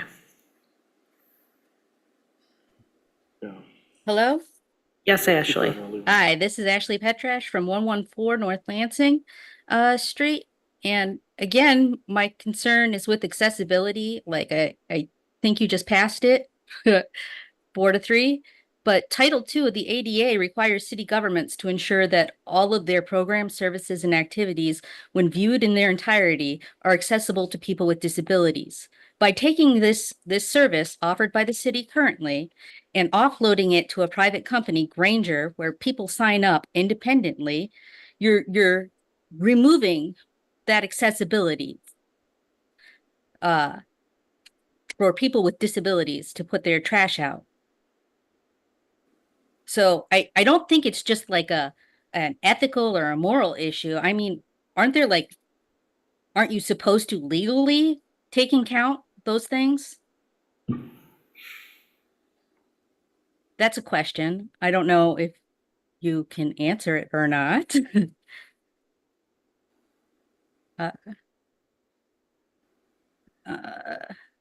But yeah.